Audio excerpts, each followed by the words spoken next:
عليكم ورحمة الله وبركاته.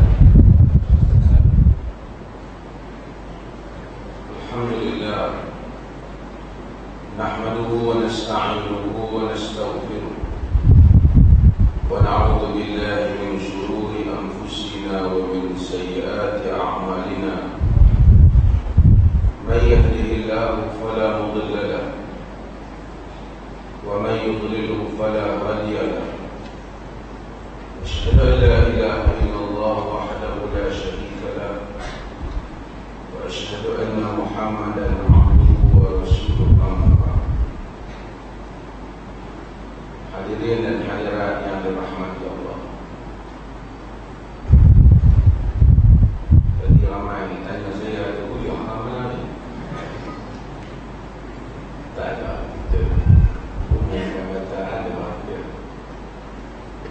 Ada yang pergi Kuala Lumpur dulu sebelum saya. Dia semangat.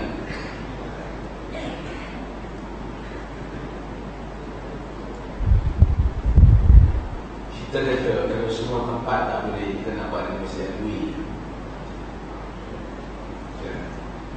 Kalau orang yang masuk masjid ni tengok ramai teroris ke apa,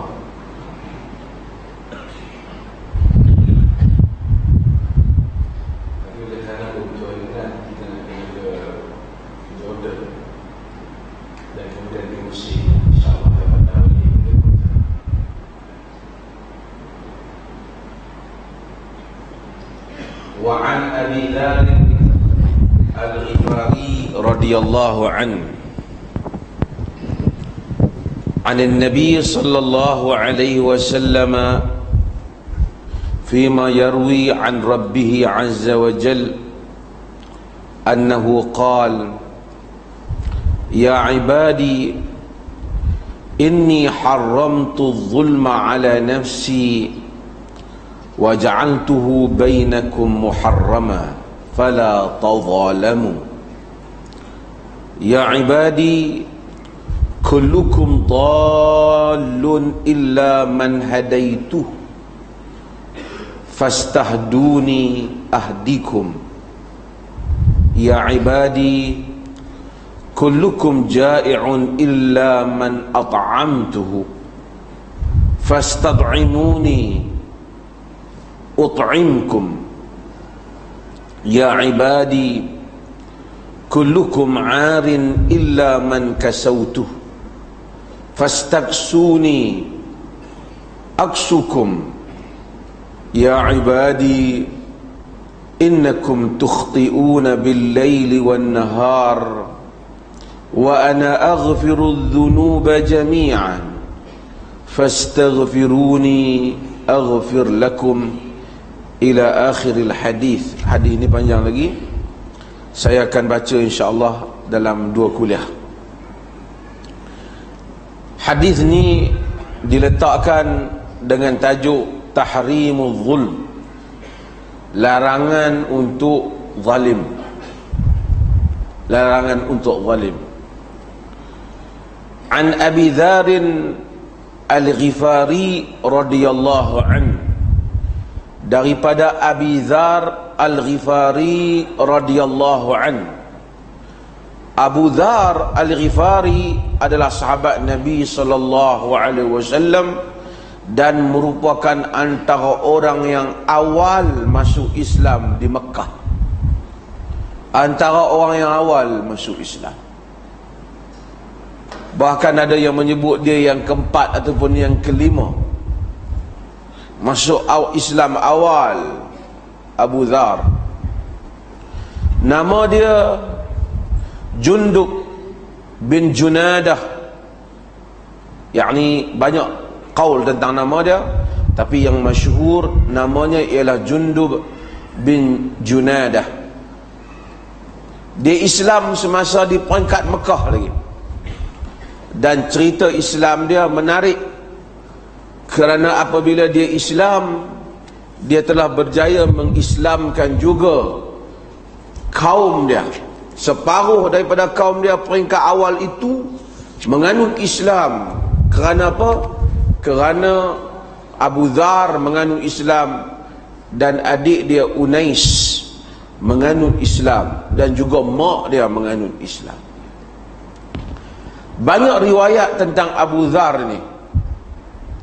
Antaranya ialah riwayat Imam Muslim yang meriwayatkan bahawasanya Abu Dhar ini apabila sampai berita kepadanya mab'athun Nabi sallallahu alaihi wasallam di Makkah, sampai cerita tentang kebangkitan Nabi sallallahu alaihi wasallam di Makkah, dia kata kepada adik dia, saudara dia Unais, irkab ila hadzal wadi, pergi ke Mekah, fa'lamu li ilmun hadha ar-rajul alladhi yaz'amu annahu ya'tihi al-khabar min as-sama'.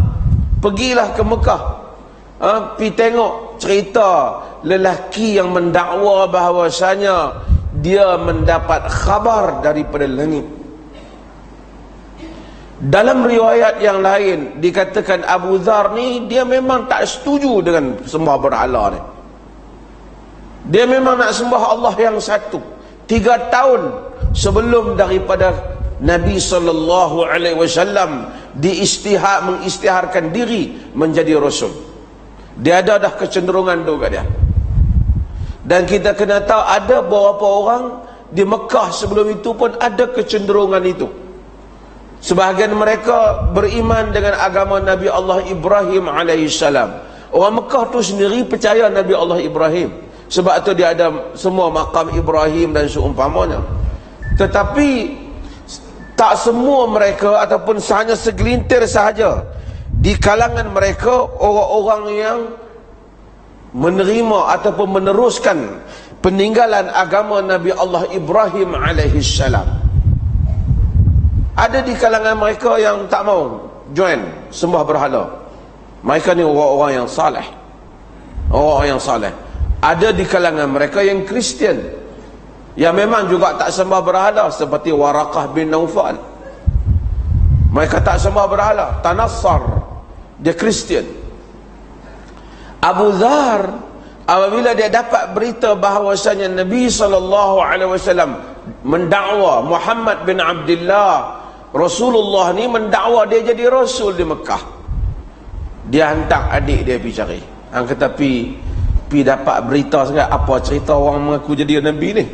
Jadi mendapat khabar daripada langit. Adik dia pergi, dan adik dia dapat sikit berita, kemudian balik mencerita. Adik dia kata, ra'aitu, aku tengok dia ni ya'muru bimakarimil akhlaq. Muhammad ni yang mendakwa Nabi ni, aku tengok dia ni menyuruh orang kepada akhlak yang mulia. Wa kalaman ma huwa bisya'ar, dan dia bercakap dengan satu perkataan yang bukan syair. Yang ni adik dia pergi. Tapi saya nak sebut dulu sebelum nak pergi cerita ni, ialah ada berapa sifat manusia. Satu sebahagian manusia ni dia memang mencari kebenaran, macam Abu Dhar. Kita juga baca cerita Salman. Salman lagi jauh. Abu Dhar tak berapa jauh daripada suku Ghifar, walaupun kena bermusafir untuk ke Mekah. Salman lagi jauh. Salman duduk di Parsi, di Iran. Nak sampai ke Mekah berapa punya jauh, berapa ribu kilometer.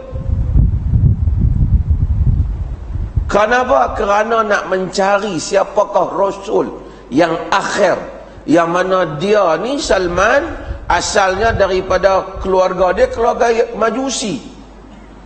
Bapa dia orang kuat Majusi, sembah api.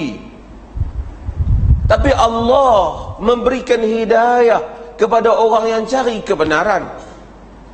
Dalam perjalanan dia duduk pergi kuil Majusi, dia tengok gereja Kristian. Dia pergi duduk dengar gereja Kristian. Dia rasa Kristian ni lebih betul daripada Majusi ni. Lalu dia masuk Kristian. Dia berguru dengan guru tu. Bapa dia tangkap dia, ikat dia, kurung dia. Sehingga akhirnya dia dibebaskan oleh kakak dia. Dia lari daripada keluarga dia.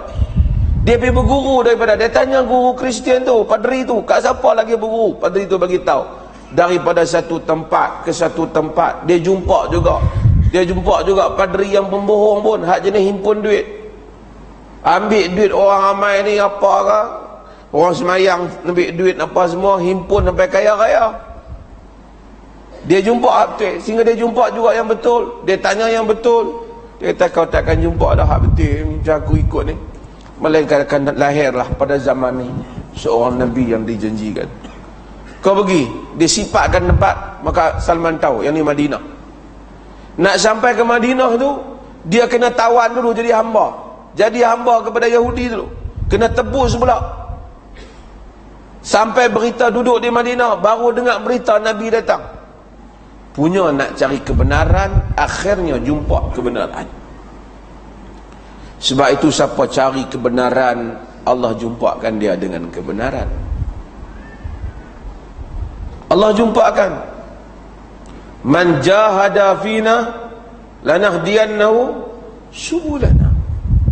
Siapa yang berjihad pada jalan kami, bersungguh-sungguh pada jalan kami, kami tunjuk dia jalan-jalan kami. Siapa yang berjihad kerana kami, kami tunjuk pada dia jalan-jalan kami. Abu Dhar sama juga. Dia pergi cari, dia hantar adik dia balik habaq macam tu. Adik dia nak cerita banyak tak boleh. Adik dia kata dia suruh ni akhlak bagus. Dan ini satu lagi trademark di dalam agama. Agama ni bukan satu ceramah pakai kepiah, pakai jubah, ke pakai serban. Benda ni orang boleh beli. Tapi agama ni ada sifat dia, ada watak dia. Bila tengok, dia kata dia menyeru kepada akhlak yang baik. Tapi kalau kuat agama, akhlak buruk, tidak zahir padanya agama. Apabila Najasyi tanya Ja'far bin Abi Talib semasa dialog orang Islam yang awal berhijrah ke Abyssinia, ke Habasyah, Ethiopia,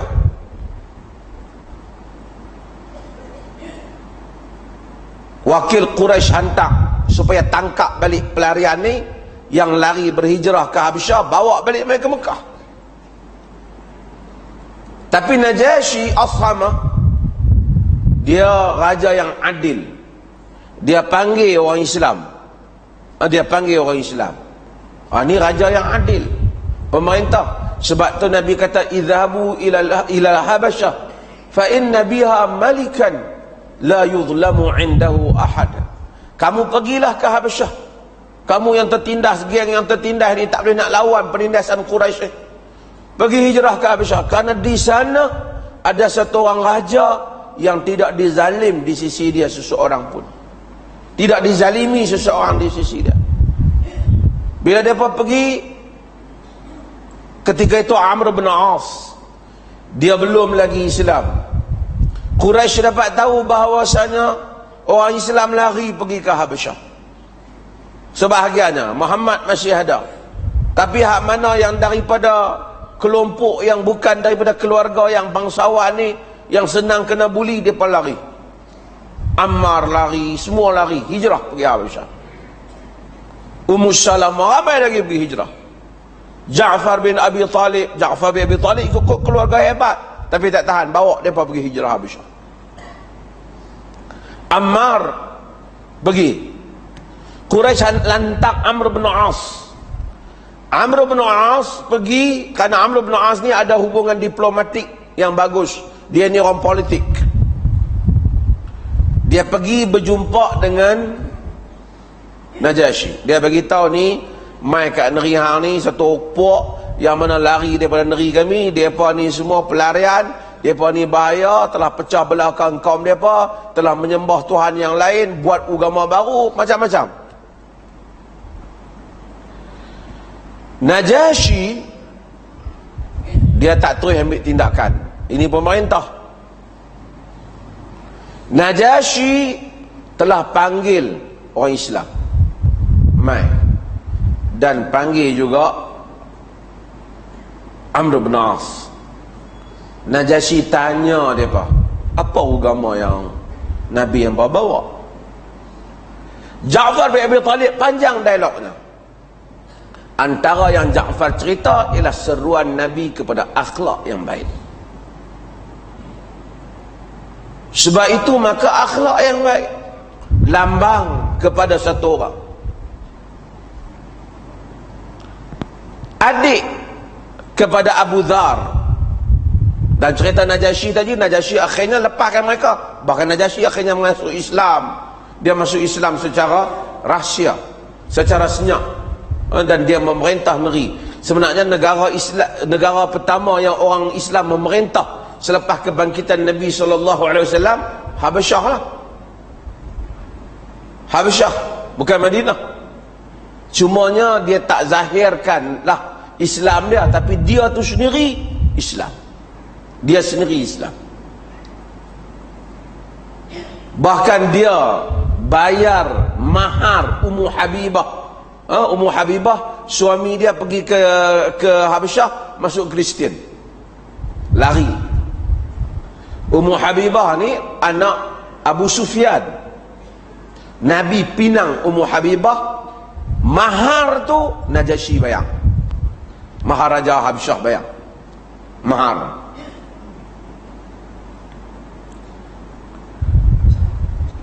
Adik kepada Abu Dhar, bila dia pergi, dia habaq ke abang dia apa benda. Pertama dia ajak akhlak yang baik. Satu lagi, dia cakap dengan satu bahasa cantik tapi bukan syariat. Kata Abu Dhar, tak boleh dia, apa yang hang bawa balik ni tak cukup, aku nak kena pergi ke sendiri. Dia pun siap berkakas dia, barang dia semua, dia pergi. Dia cari Nabi SAW. Dalam masa tu Nabi ni dalam keadaan ketakutan dengan tindakan Quraisy. Peringkat dakwah tu, peringkat sembunyikan dakwah. Sebab tu kadang-kadang orang kita ni nak dakwah terus, dia kena baca sirah Nabi SAW. Ada peringkat Nabi teruk kena. Nabi teruk kena. Sahabat-sahabat tak boleh buat apa, kena sembunyi. Nak jumpa Nabi pun kena sembunyi-sembunyi baru boleh jumpa. Dia jumpa dengan Ali bin Abi Talib, Abu Dhar. Dia tengok Ali, Ali tengok dia. Dalam riwayat Muslim, Ali tengok dia, kemudian Ali tahu bahawasanya dia ni orang asing sikit. Tapi Ali tak cakap dengan dia.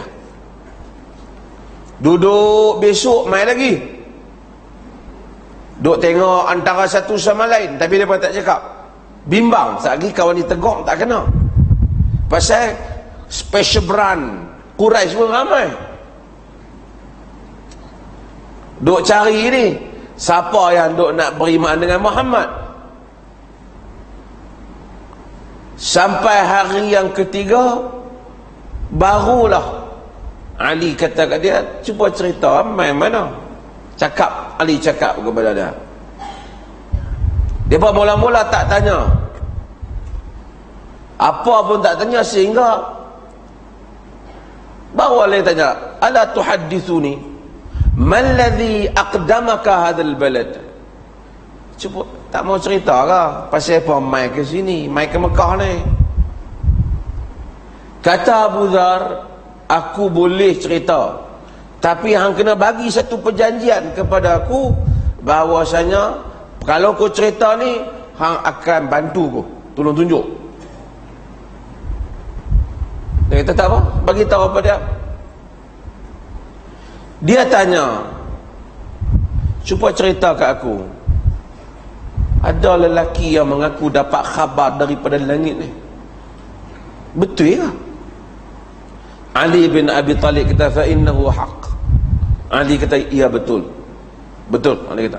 Wa huwa Rasulullah, dia adalah Rasulullah. Dia kata, aku nak pergi jumpa boleh? Ali kata pada dia, boleh. Hang ikut aku dari jauh. Kalau ada siapa-siapa nampak, kita macam buat benda lain lah, macam kita ada kerja lain. Punya takut masa tu. Jadi dia ikut sehingga dia masuk kepada Nabi SAW dan jumpa Nabi, dengar daripada Nabi, dan dia beriman dengan Nabi SAW. Nabi perintahkan dia supaya dia balik kepada kaum dia. Irji' ila qaumik fakhbirhum hatta ya'tiyaka amri. Balik kepada kaummu, bagi tahu tentang agama ni sehingga datang perintah aku. Datang perintah aku, maksudnya duduk lu sana, jangan nak main lagi. Dalam riwayat berbagai-bagai, Abu Dhar ni dia balik, dia dengan adik dia, dengan mak dia, dia balik. Separuh daripada kaum dia Islam. Lepas tu Nabi hijrah, dia jumpa Nabi pula, hak separuh lagi masuk. Hebat lah. Pergi jumpa Nabi sana hari.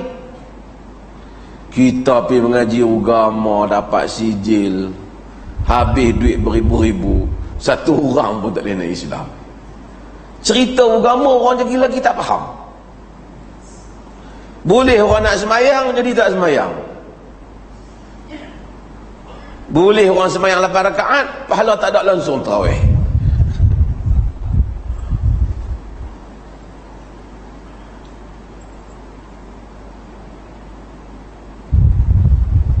Dalam riwayat Muslim, Abu Dhar ni diceritakan, dia kata bahawasanya, wallazi nafsi biyadihi la usarrikhanna biha baina dhahranihim. Dia kata lepas dia mengucap asyhadu an la ilaha illallah, dia kata dengan ku bersumpah dengan nama Allah, aku akan sebut terang-terang kat Quraisy. Orang sembunyi. Dia kelak-kelak pergi kat Kaabah, dia bagi tu asyhadu an la ilaha illallah wa asyhadu anna Muhammadar Rasulullah. Sebut dia macam tu, dia pun pakai terpa main kat dia. Dia pun pukul dia sampai pitam. Pukul dia sampai jatuh. Al-Abbas, masa tu Al-Abbas tak masuk Islam lagi, pak saudara Nabi. Al-Abbas bagi amaran kepada kerja, wayhakum alastum ta'lamuna annahu min Ghifar. Celaka kamu semua, hamba tahu tak dia ni daripada Ghifar, suku Ghifar. Ghifar ni dia duduk di tengah jalan, Quraisy duduk niaga perjalanan. Ghifar ni gangster sikit. Hampa pukul dia apa-apa jadi kat hampa-hampa, lalu ke kawasan Ghifar, Ghifar serang hampa. Lari sekejap orang Quraisy. Bangun Abu Dhar, cedera. Duk besok dia buat lagi sekali lagi. Asyhadu an la ilaha illallah wa asyhadu anna Muhammadar Rasulullah. Orang mai terbaik dia lagi. Abbas selamat dia lagi. Berapa kali akhirnya dia balik pergi kat kaum dia. Sehingga akhirnya dia mengikuti Nabi sallallahu alaihi wasallam. Ini Abu Dhar. Hebat. Cuma Abu Dhar ni dia bukan ahli politik. Dia bukan alim dalam politik. Ha ni kita nak cerita sikit tentang Abu Dhar. Nabi sayang kat dia. Abu Dhar ni orang kerohanian. Setiap orang ni ada watak dah. Kita tak sama. Ada sahabat ahli fiqh,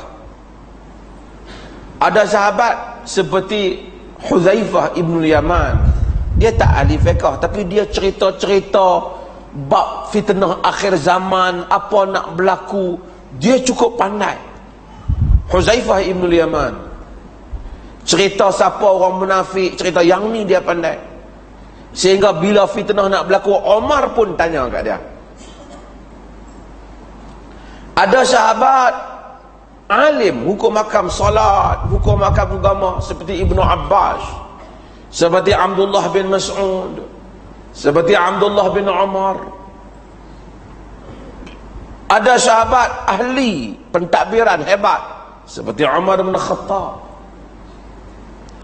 Tapi Abu Dzar radhiyallahu an, dia bukan ahli le bidang ni. Pada zaman Nabi sallallahu alaihi wasallam, nak ringkas cerita, dia pernah minta supaya Nabi lantik dia, dalam hadis yang semua kita tahu. Dia pernah minta Nabi lantik dia, bagi jawatan dekat dia. Nabi kata, ya Abu Dzar, innaka dha'if wa innaha amanah. Dalam riwayat Nabi tahu, wahai Abu Dzar, inni uhibbuka kama uhibbu nafsi. Aku sayang kat engkau macam mana aku sayang diriku sendiri. Wahai Abu Dzar, innaka dha'if wa innaha amanah wa innaha yawmal qiyamah khizyun wa nadamah illa man akhadha bihaqqiha wa adda alladhi ma'alai. Wahai Abu Dzar, engkau dhaif. Jawatan ini amanah. Di akhirat kelak ia merupakan kerugian dan penyesalan, melainkan siapa yang mengambilnya dan menunaikan haknya. Abu Dzar bukan dhaif iman, tapi dhaif politik. Jadi Nabi tak bagi dah. Nabi kata, kau jangan takbir orang, kau jangan takbir harta anak yatim, nanti kau tak boleh buat. Ada orang bagus, mayang bagus, bagi pentadbiran demam, kelang kabut. Sebab tu bukan tengok jadi ustaz terus kita lantik jadi pemimpin, demam kita. Abu Dzar, oleh kerana Abu Dzar ni dia ada sisi pandang dia sendiri, khususnya dalam soal kehidupan dunia ni. Masa zaman Umar bin Khattab radhiyallahu, masa zaman Nabi, Abu Dzar hiduplah dengan Nabi. Bila mari zaman Abu Bakar, tak ada masalah. Zaman Umar, tak ada masalah. Bila mari zaman Uthman, Abu Dzar ni, bila habis pada zaman Abu Bakar, Abu Dzar ni dia pergi ke Syam. Ke Syam, Syria sekarang. Bila dia pergi ke sana, pada zaman Uthman di sana, Muawiyah memerintah. Muawiyah ni, dia memerintah style. Muawiyah ni pun salah seorang yang bijak dalam politik. Syiah tak suka lah, marah berdengung.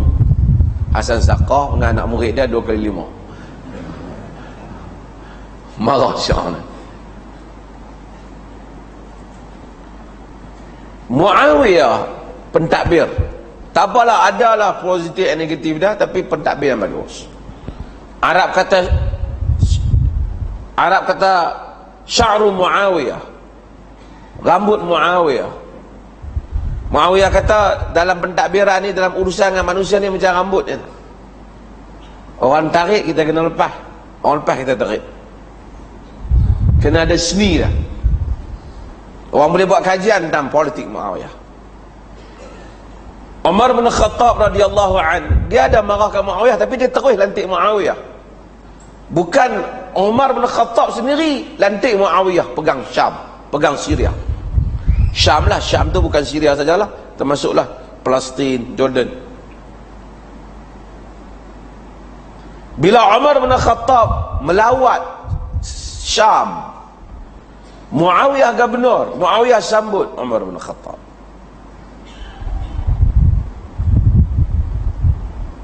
Bila Umar naik, Muawiyah ni badan dia sedap, gemuk yang mana. Umar bin Khattab, dia naik kenderaan dia, Muawiyah duk panggil, ya Amirul Mukminin, ya Amirul Mukminin, ikut. Umar buat tak tahu ya. Dia khalifah, kawan ni gubernur. Kira dia macam ni kan. Dalam sistem Malaysia ni, Perdana Menteri yang ni menteri besar kan. Mai gubernur ni mesti gubernur kena sambut. Umar buat tak tahu dah. Dia punya ikutlah Umar bin Khattab, mau tak tahu. Umar bin Khattab ni orang yang rapat dengan dia, yang dia sayang rapat dengan dia ialah Abdul Rahman bin Auf. Abdul Rahman bin Auf. Abdul Rahman bin Auf ni kesian dengan Muawiyah. Dia ikut Amirul Mukminin. Umar tak tahu. Kata Abdul Rahman bin Auf, at'amta ar-rajul ya Amirul Mukminin.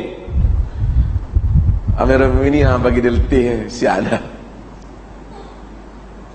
Dalam sebagian riwayat sejarah, Umar bin Khattab turun daripada unta dah, ambil kasut, baling ke Muawiyah. Kejun Muawiyah. Aku dengar cerita hang ni ya, hang pasang bodyguard ni. Orang nak mai jumpa hang, kena jumpa bodyguard dulu. Betul ya? Umar bin Khattab ni, sebelum saya nak cakap jawapan Muawiyah, Umar bin Khattab ni dalam zaman pemerintahan dia, dia tak mau mana-mana gubernur dia ada bodyguard. Tak boleh ada setiausaha sulit. Kena jumpa terus. Oh, letih. Bahkan Umar bin Khattab tak benarkan rumah gubernur ada pintu, ada langsir ya. Jadi supaya orang panggil, boleh panggil apa nama, ya Amir. Oh, ada dengar. Oh, kacau. Zaman tu semua isteri-isteri cukup susah hati kalau suami dia kena lantik. Lah ni isteri tolong lobby supaya suami kena lantik. Zaman tu ada orang gubernur, rumah dia cover dinding rumah, dia cover dengan kain. Oh dulu kan cover. Macam kita sekarang ni ada wallpaper lah. Umar bin Khattab dapat tahu, dia pergi melawat, dia koyak dia ni. Dia kata kain ni bagi orang Islam pakai tak apa, hang bagi dinding tu. Dan Umar bin Khattab orang yang awal buat sistem, siapa nak pegang jawatan kena bagi tahu dulu kat aku harta hang banyak mana, besok hang berhenti aku nak cek balik harta banyak mana. Hebat. Tak ada pegawai negara boleh bela dah. Itu cerita lain. silap.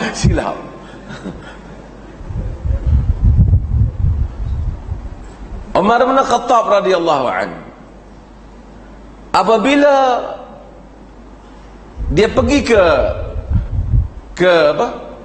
Syam, dia dapat berita Muawiyah ni ada gad, marah dia ke Muawiyah. Muawiyah kata, ya Amirul Mukminin, kami ni di Syam ni dia lain sikit daripada Madinah. Kami di sini dekat dengan sempadan Rom, dan musuh ni sentiasa hantar pasukan yang mana nak bunuh pemimpin. Kalau tak ada aja dia apa boleh main terus, nescaya maka bunuh aku. Jadi orang hak perantaraan ni dia akan pasti kalau betul ke dia datang tu dengan tujuan yang baik. Sebab tu aku ada. Kata Umar, wahai Muawiyah, hang ni aku kata apa pun hang mesti ada jawapan. Umar komplain dah, tapi Umar tak pecat dah.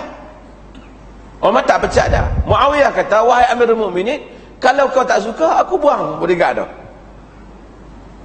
Tapi Umar tak pecat dah, dan Umar pun tak suruh dia buang. Sebahagian orang kata Muawiyah ni tak ada, hatta Umar lentik dah. Di Syam, saya dah sebut di Syam, panjang sikit cerita tak apa. Di Syam ni, tentu kena tahu Syam ni, Syria, Jordan ni dia tak macam dengan Madinah ni. Dia kawasan ni dia hijau sikit. Taklah hijau macam kita. Saya dulu duduk belajar di Jordan, kawan-kawan Arab ni kadang-kadang dia kata, tak ada kawasan dunia lebih hijau lain daripada kami. Kita cukup sakit hati kan masa tu kan. Hang tak pernah main negeri aku. Hang negeri hang pokok 3-40 biji hang tak kira apa, hang kata paling hijau dah kan. Tapi secara perbandingan di tanah Arab tu hijau lah. Di Syam tu banyak lah mewah, orang dia pun segak sikit. Orang lawa segak, makanan dia pun mewah. Dia kata burung dalam kitab sejarah, ayam lah, makan ayam. Jadi Umar bin Khattab dengar berita ketika Madinah pada musim susah, Orang di Syam tu duk makan burung. Sedangkan Madinah ni harga daging pun mahal, jangan nak tanya burung. Marah Umar.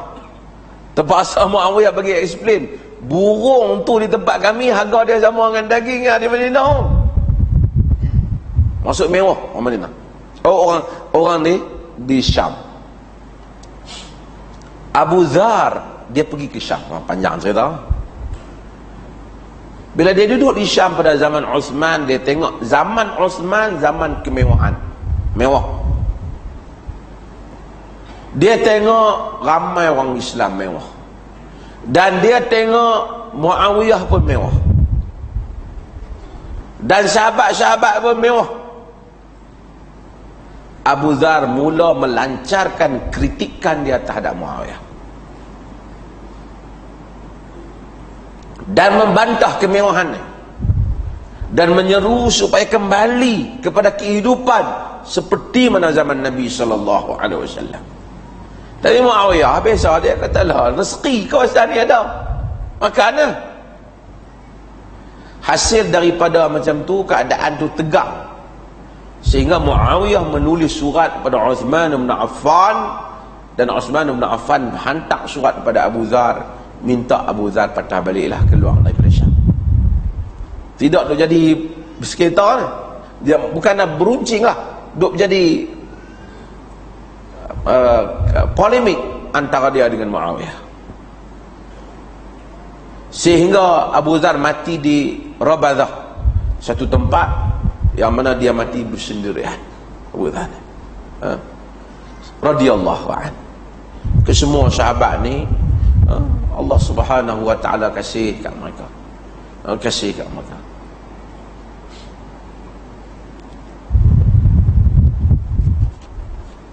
Saya baca tulisan kawan nak berdialog dengan saya tu. Dia kata gejala murtad yang berlaku pada zaman Nabi. Ramai sahabat murtad, seperti mana yang disebut oleh Ibn Hajar. Dia kata ini menunjukkan hanya sebilangan sahabat saja yang boleh diikuti. Maksudnya ada hal lain tu, sebahagiannya lagi adalah terlibat dengan gejala murtad. Kita kata Sunni tak cakap benda ni. Sunni tak cakap. Sunni kata sahabat mungkin ada buat salah, tapi secara umumnya as-sahabatu kulluhum udulun inda ahli sunnati wal jamaah. Secara umumnya sahabat ni semuanya adil di sisi ahli sunnah wal jamaah. Di sisi ahli sunnah wal jamaah. Kita sayang kepada mereka, sayang kepada orang soleh. Baca cerita sahabat, kita sayang kat mereka. Kita tahu bahawasanya usaha manusia ni ada kelemahan dia, tetapi generasi salafus salih, apapun kelemahannya, sikap orang-orang saleh ini sedang berusaha untuk menjadi yang terbaik di sisi Allah Jalla wa'ala.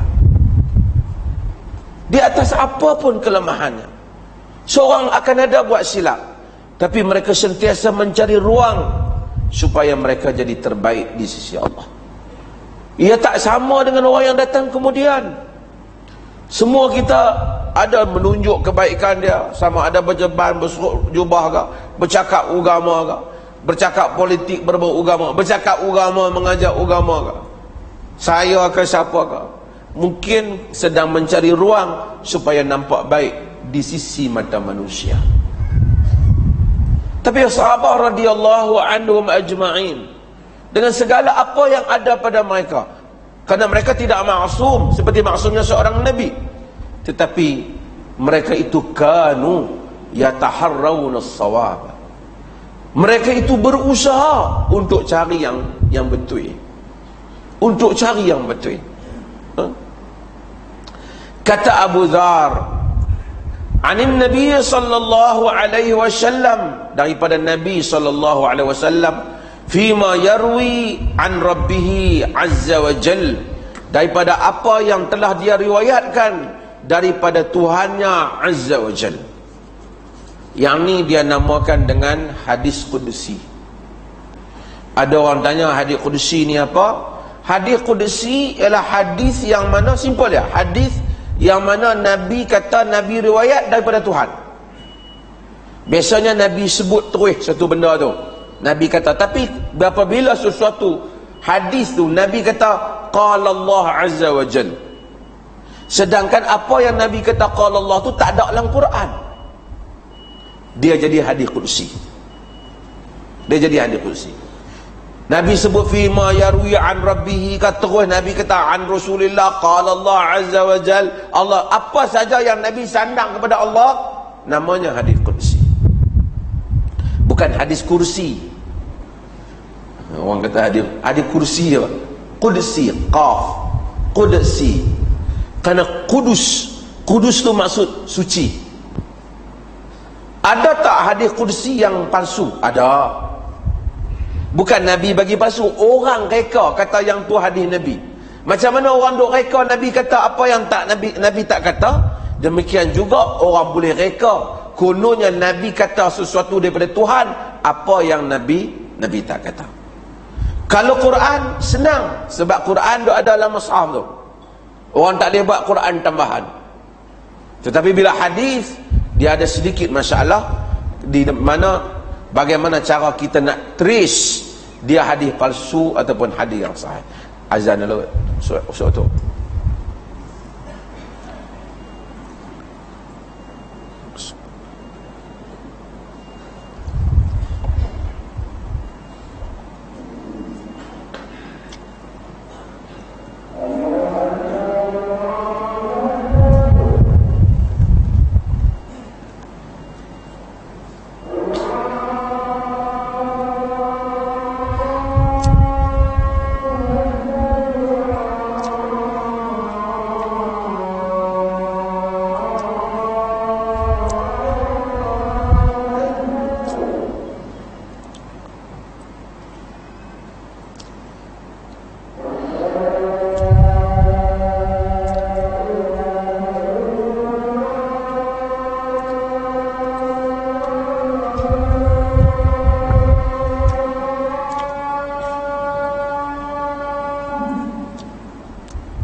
Maka hadis Qudsi, apa beza hadis Qudsi dengan hadis Nabawi biasa? Tak ada beza apa, melainkan hadis Qudsi ini disandarkan kepada Tuhan. Ada kita jumpa mungkin kitab himpunan hadis-hadis Qudsi. Kita kata takkan ada palsu, ada palsu. Mungkin ada orang reka Nabi kata, Allah kata, mungkin. Hadis Qudsi tak macam Quran. Kadang-kadang orang ni dia tak tengok, dia baca hadis itu Rasulullah bersabda, Allah berfirman. Lalu dia sangka Quran. Tak. Tengok-tengok tak ada dalam Quran. Quran, orang Islam tak ada masalah. Allah turunkan Quran ni rahmat kepada kita, duduk dalam mushaf tu. Manqul ilaina bitawatur, di mana Quran tu dinukilkan kepada kita secara mutawatir. Maksudnya tak ada orang Islam kot, macam mana berselisih pendapat pun, Quran tetap satu. Ada agama macam Christianity, kacau, dia Bible pun ada 2-3 version. Tapi orang Islam, hang mazhab apa pun, dia tetap Quran satu tu. Habis tinggi nak beza dari segi qiraat. Tu pun dia dah ada qiraat yang mana mutawatirah, yang tak mutawatir, yang tak diterima. Orang Islam dah ada. Yang nak berbeza macam mana nak tafsirkan Quran tu, yang tu beza. Orang ni kata yang ni makna ni, ini kata makna ni.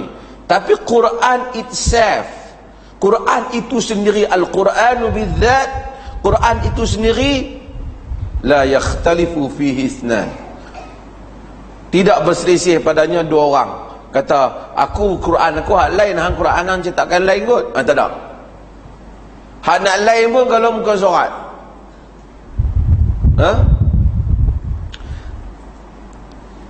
Dia tak sama dengan hadis. Hadis ni di samping dia boleh ditafsirkan dengan banyak, hadis ni ada yang sahih dan ada yang tak sahih. Yang ini kadang-kadang jadi masalah apabila satu orang baca hadis sahih dan nak jadikan hadis sahih itu hujah pada orang lain. Okey, balik pada hadis Qudsi. Hadis Qudsi hadis macam hadis lain lah. Cuma dia sandar kepada Nabi, sandar kepada Allah Subhanahu wa ta'ala. Allah Subhanahu wa ta'ala. Dalam hadis Qudsi ini Allah menyebut, ya ibadi inni haramtu zulma ala nafsi wa ja'altuhu bainakum muharrama fala tadhalamu. Wahai hamba-hambaku, aku telah haramkan kezaliman ke atas diriku dan aku jadikan ia haram di kalangan kamu, jangan kamu zalim menzalimi. InsyaAllah kita akan jawab hurai hadis ini pada minggu yang akan datang. Kita jawab soalan panjang sikit dia. Minggu akan datang tak ada. Minggu akan datang saya ada di Jordan atau di Mesir. InsyaAllah saya akan maklumkan kemudian.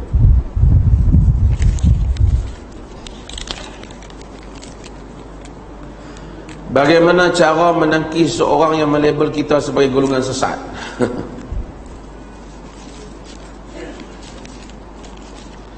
Tuan-tuan, nak kata ke orang sesat ke kafir ke mukafir ke, kata ringan lah di lidah kita. Tapi dalam surah An-Nur Allah sebut, wa tahsabunahu hayyina wa huwa 'indallahi 'azim. Kamu sangka dia ringan, sedangkan di sisi Allah dia berat. Itu tentang kes tuduhan zina. Zina pun apatah lagi tuduh orang kufur, kafir. La yarmi rajulan bil kufr atau bil fusq illa tadda ilaihi illam yakun sahibuhu kadzalik. Seorang tak tuduh orang lain dengan kafir ataupun fasik melainkan balik kepada diri dia jika orang yang dia tuduh tu tak macam tu. Maksud dosa tu balik pada diri dia. Bahaya ni kita main tuduh-tuduh orang kafir, kufur. Kita rasa sedap nak puas hati kita. Allah jadikan perkataan ini berat. Kufur, maksudnya tu orang kufur dengan Tuhan. Sebab itu dalam agama ni, selagi mana ada andaian yang boleh kita tak hukum satu orang tu sebagai kufur, kita pilih andaian dah. Kita boleh kata dia salah, dia apa, sesat. Kadang-kadang sesat dia tak kufur, dia sesat. Tapi kufur keluar pada agama. Apatah lagi dalam perkara-perkara yang bersifat fiqh, mazhab fiqh. Dan kita jangan buat andaian. Andaian ni hak jadi kawan kita ni jadi masalah ni. Contoh saya buat andaian. Dalam mazhab Malik, Imam Malik, dia kata semayang ni, semayang fardu, tak usah baca bismillah. Tak payah baca bismillah. Jadi baca alhamdulillah. Semayang sunat dia kata boleh baca, tapi dia kalau semayang fardu dia tak mau dan qaul dia. Jadi satu orang baca alhamdulillah, bismillah tak masuk. Imam Malik ni ialah guru kepada al-Imam Syafi'i rahimahullah ta'ala. Imam Malik ni imam ahli Madinah. Imam Malik dia tak keluar daripada Madinah ni, dia berguru dengan ulama-ulama Madinah. Fiqh dia fiqh Madinah, sehingga dia menjadikan amal ahli Madinah itu antara hujah dalam agama. Sebab pada zaman dia tak berapa jauh lagi antara zaman dia tu dengan zaman Nabi. Jadi yang tu yang dia tengok, dia tak dengar pun orang baca bismillah. Dalam mazhab Imam Ahmad, dia kata tak baca juga, tak baca nyaring tapi baca. Imam Malik ni tak baca langsung. Imam Malik tak baca langsung. Imam Syafi'i kata wajib baca bismillah. Dan bismillah tu salah satu daripada Fatihah. Kalau tak baca, tak sah Fatihah.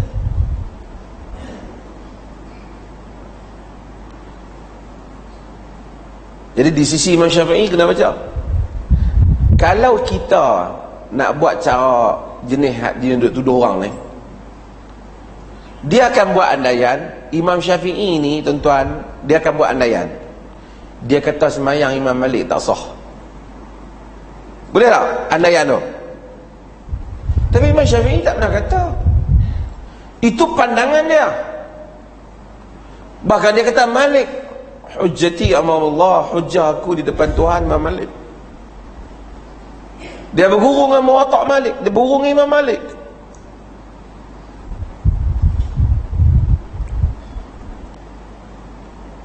Dalam mazhab Malik, dia cerita tu, cerita bismillah dulu.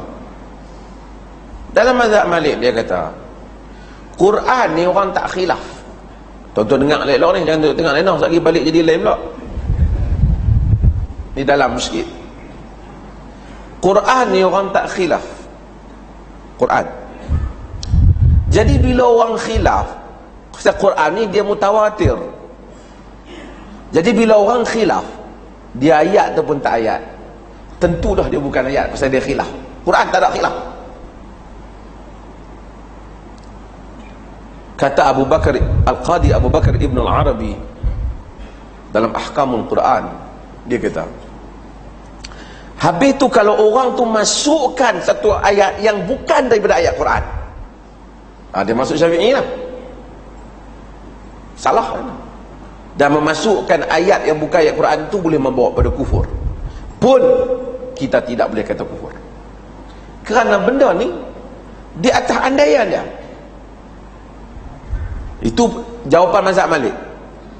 Artinya kalau kita nak andai, kalau orang mazhab Malik lah dengan pegangan dia, Quran mana boleh ada khilaf. Kalau dah Imam Malik kata tak, artinya benda khilaf tak boleh jadi Quran. Jadi Imam Syafi'i nak masukkan juga, kalau nak buat andaian jahat, cuba masukkan benda yang bukan Quran dalam Quran. Boleh andai jadi kufur. Tapi kata mereka, kita tak boleh andai macam tu. Ini di atas satu penghujahan dia, dan dia ada alasan di atas keyakinan dia.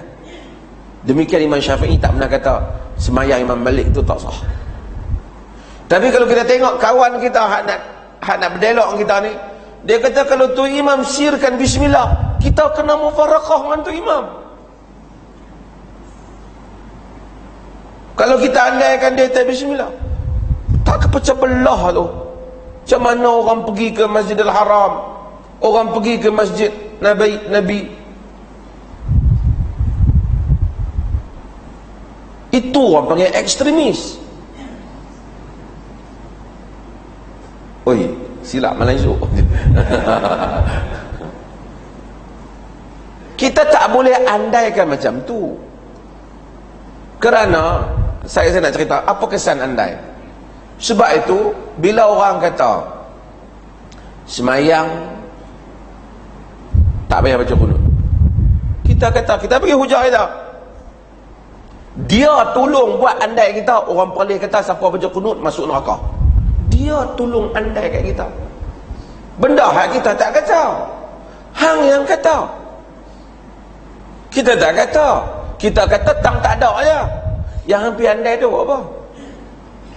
Kerana satu orang bila dia baca, mungkin dia ada alasan dia. Alasan tu kita beritahu kita tak setuju, tapi kita tak kata dia masuk neraka.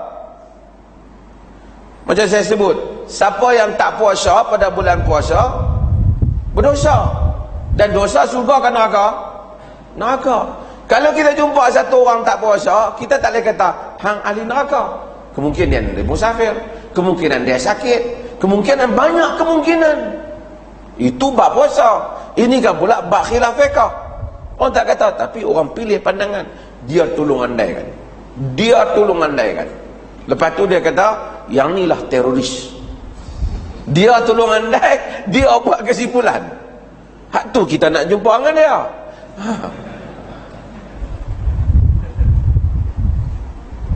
Andai tu mai kok mana? Ramai orang yang tak kunut dalam dunia ni, adakah mereka telah jadi teroris? 3/4 daripada dunia ni tak kunut, lebih pun. 3/4 mereka tak kunut ya roh. Adakah mereka telah teroris? Tengok ada ciri teroris sebab tak kunut ya roh. Kok mana ni? Kok mana ni?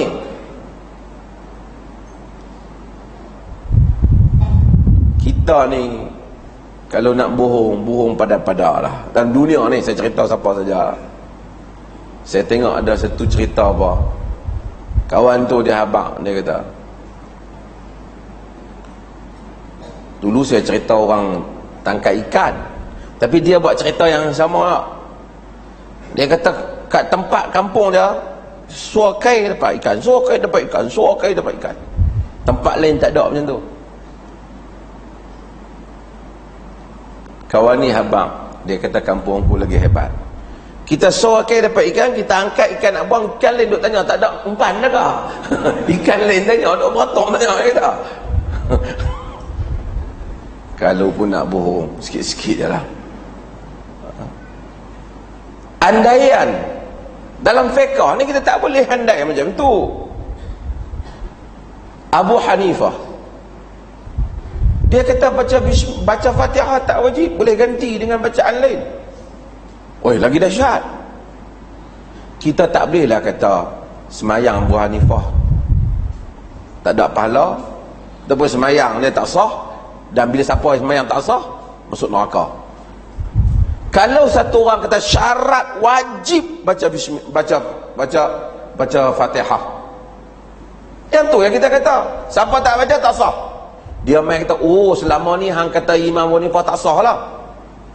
Aku tak kata, aku kata pada fatwa ini, dia sah tak sah itu antara dia dengan Allah. Kita percaya dia sah, Kerana itu keyakinan dia di atas hujah dia.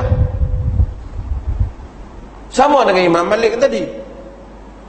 Yang melampau ialah orang yang tolong andaikan di dalam masalah khilaf fiqh yang mu'tabar. Mu'tabar ni maksud apa? Di khilaf di kalangan ulama-ulama yang mu'tabar. Tapi kenduri arwah tak termasuk dalam ulama mu'tabar. Tak ada dalam kitab Imam Syafi'i suruh buat kenduri arwah. Dia kata ada beza tu imam. Kita Imam Syafi'i tak bagi, tapi imam kampung saya bagi. Imam tu tak kira. Kita Imam Syafi'i itu imam merujuk kepada imamah dia di dalam ilmu dan fiqh.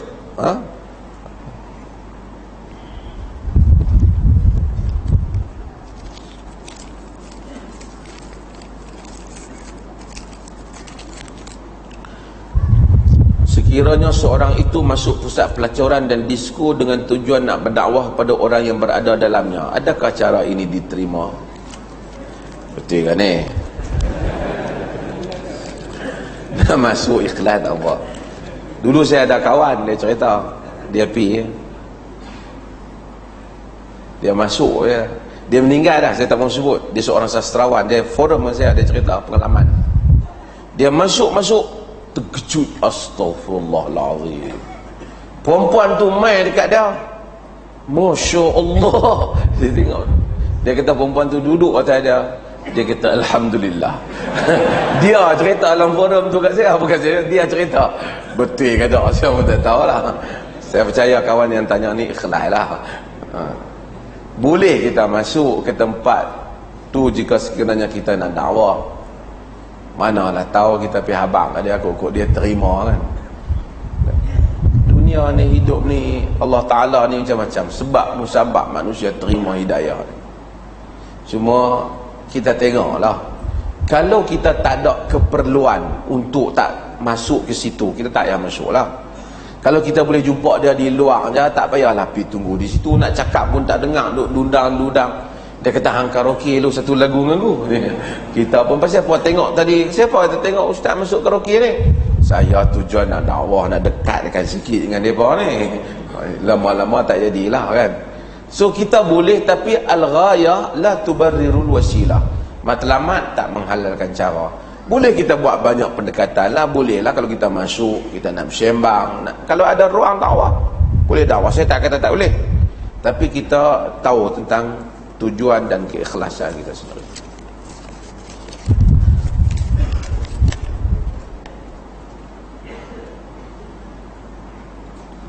Macam mana nak buang bid'ah dalam diri dan masukkan sunnah?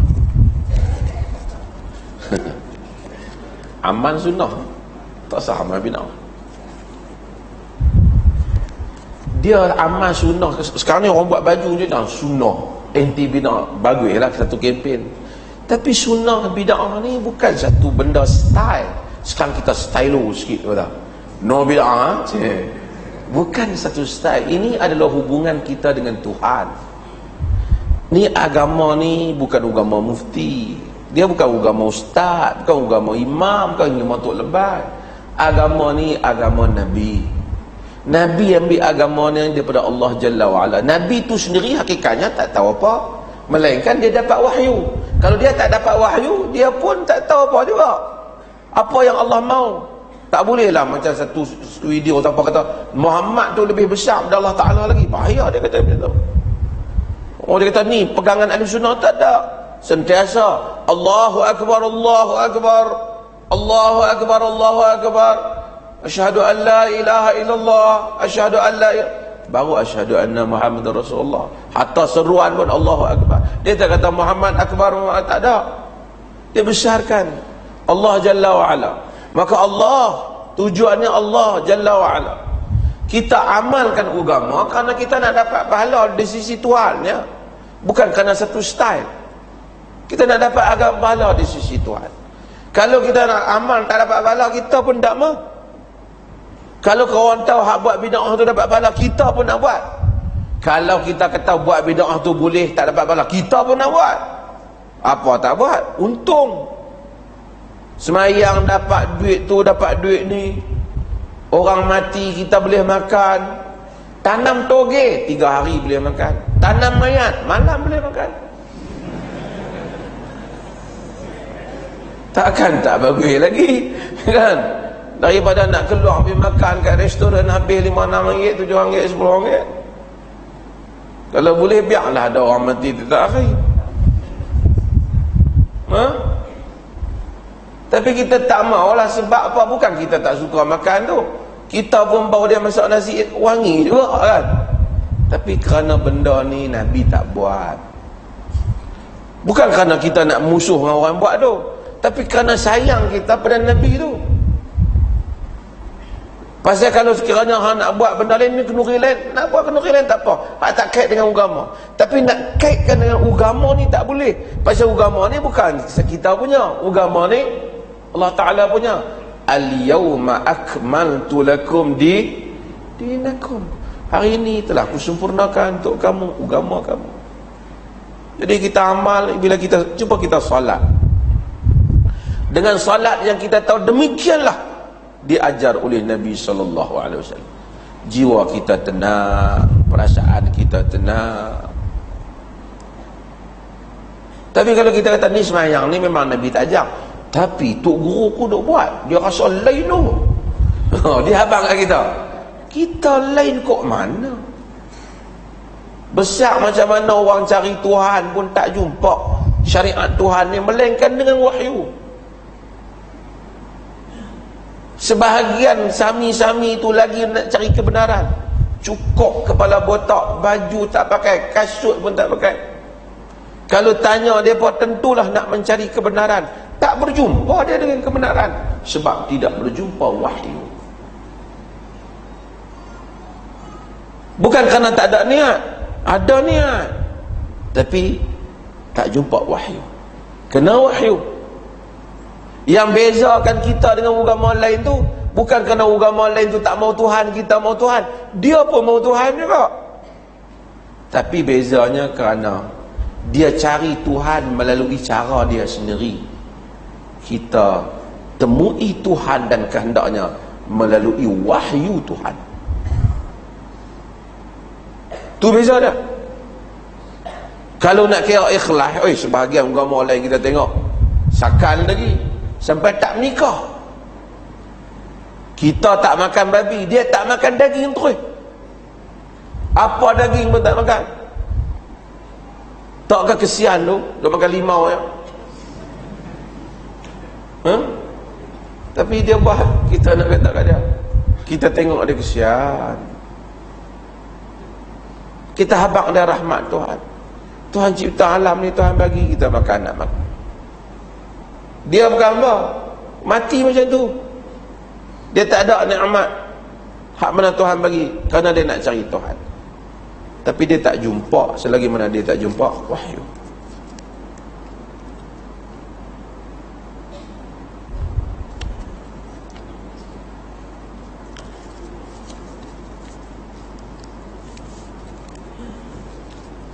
Siapa tanya Allah tak bertempat,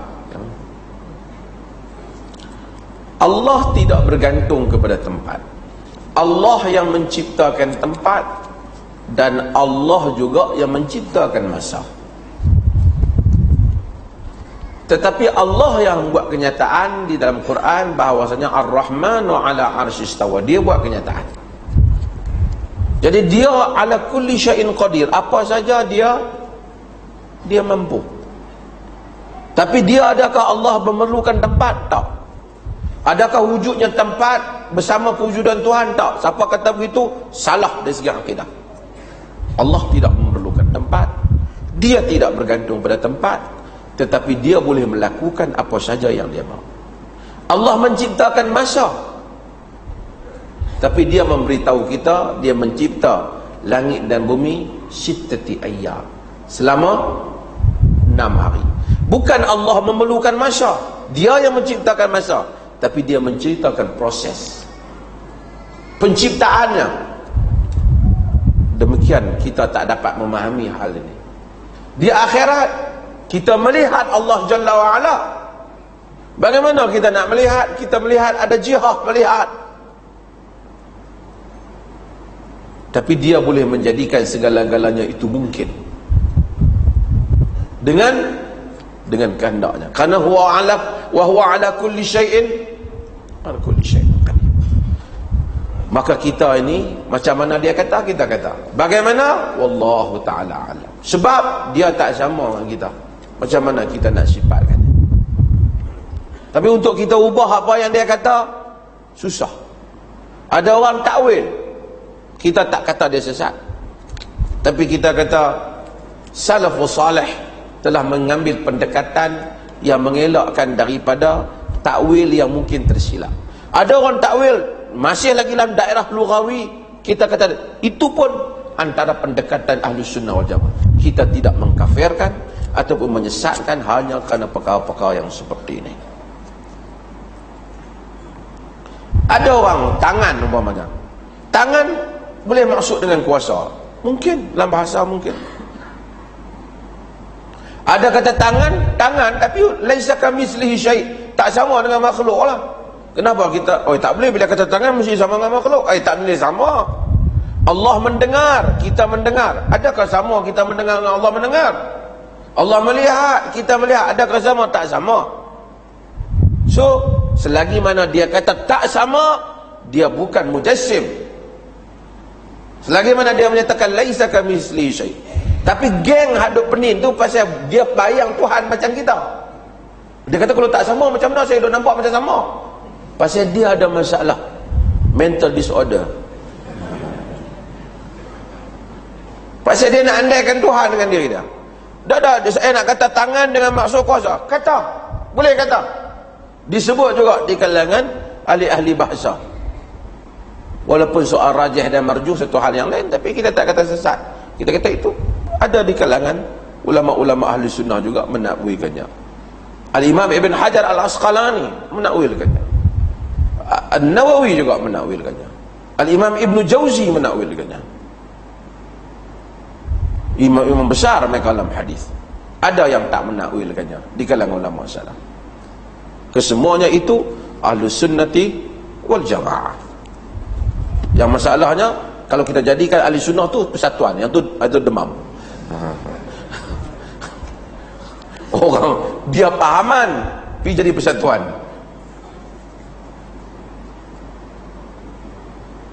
Salam, mohon adakan live untuk esok. If we still alive until tomorrow.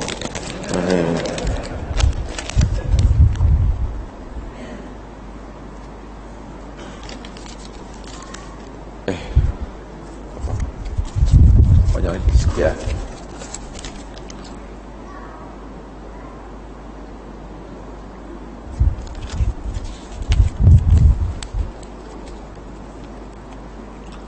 Apa pendapat Ustaz tentang air jampi yang dijampi dengan perbuatan yang agak kelakar? Apa ni? Baca bacaan pelik dengan bacaan yang pelik. Jampi, asal jampi ruqah ataupun ruqyah ni, kita boleh jampi dengan pertama dengan bacaan Al-Quran. Tak jampi Bismillah, tapi kena baca bagi betul ya. Wahum la yarji'un, wahum la tu dah apa lah. Baca ayat Quran, kemudian dia nyampi ni dia tiup, dia nafas, dia tiup dalam air, maka nama jampi. Sunnah jika seseorang itu memang mampu jampi. Nabi SAW jampi. Bahkan ada dalam Sahih Muslim, Nawawi sebut bab tentang dalam kitab Salam tentang bab ruqah, tentang bab jampi. Man istata'a an yanfa'a akhahu falyanfa'. Siapa yang mampu jampi, mampu manfaat sila manfaat. Nabi sebut dalam hadis, Bismillahi arqika wallahu yashfika min kulli da'in yu'dhika wa min kulli nafsin aw 'ainin hasid. Bismillahi arqiq wallahu yashfik. Dengan nama Allah aku menjampi engkau dan Allah yang menyembuhkan engkau. Nabi jampi Bismillahi arqiq wallahu yashfik min kulli da'in yu'dhik, daripada semua penyakit yang menyakitkan engkau. Jadi Nabi jampi. Maka seorang tu boleh jampi. Kadang-kadang Nabi baca Allahumma rabban nas mudhibal ba'si ishfi anta syafi la shifaan illa shifauk ila akhir hadis. Nabi baca.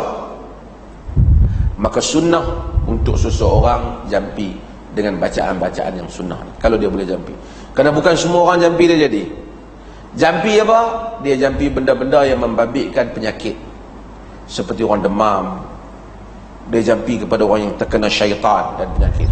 Dia jampi orang tak mau semayang, pergi semayang, tak ada. Orang jahat jadi baik, dia tak jampi. Dia jampi kepada penyakit, gangguan syaitan dan seumpama. Soalan dia tadi, boleh tak kalau dia jampi dengan jampi tak ada dalam Quran? Boleh kalau ada dalam hadis. Satu lagi, boleh, tapi tak ada dalam hadis. Dengan nama Allah yang Maha Besar, dengan apa maka aku berjampi dengan kau. Dia sebut dalam bahasa Melayu ke bahasa Jawa. Boleh tak? Boleh. Walaupun tidaklah afdal, tapi boleh. Orang dalam hadis Muslim, sahabat tanya Nabi SAW bahawasanya mereka berjampi dalam masa jahiliah. Boleh tak mereka nak jampi bila Islam mai? Nabi kata, i'ridu alayya ruqakum la ba'sa birruqa ma lam yakun fihi syirk. Kamu bagi taulah kepada aku jampi kamu, tak apa dengan jampi ni selagi mana tidak adanya syirik. Maksud, kalau dia sebut dengan bacaan Melayu sekalipun tapi tak ada perkataan syirik, semuanya panggil Allah Ta'ala, ataupun tak ada lah khurafat wahai besi berani besi apa, tak ada lah kan. Tapi dia sebut dengan nama Allah Tuhan yang ni, maka Tuhan dia sebut dalam Melayu. Yang tu tak ada pun dalam Quran dan Sunnah, tapi dia reka dalam Melayu, tapi tak salah dari segi akidahnya. Boleh ataupun tidak, berdasarkan hadis Muslim tu boleh. Boleh. Sebab tu kalau belambi Melayu pun boleh, kalau tak ada seru selain daripada Allah Ta'ala.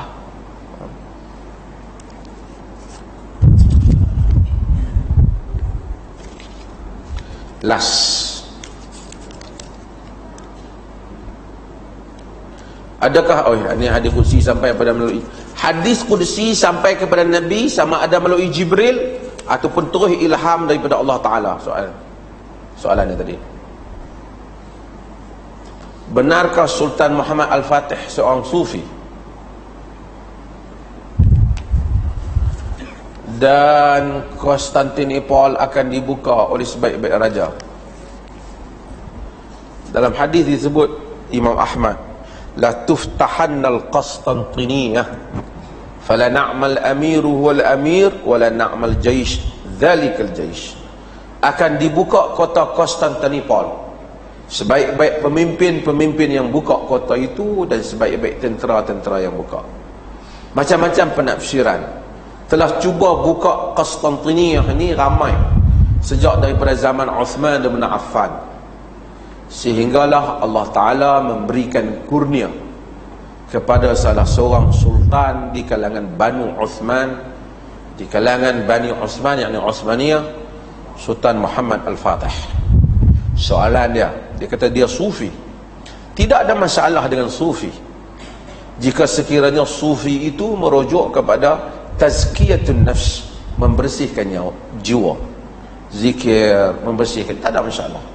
Tapi yang masalahnya kalau sufi itu yang dia bukan dok kira sufi, dia dok kira dok buat apa benda-benda yang Nabi tak buat.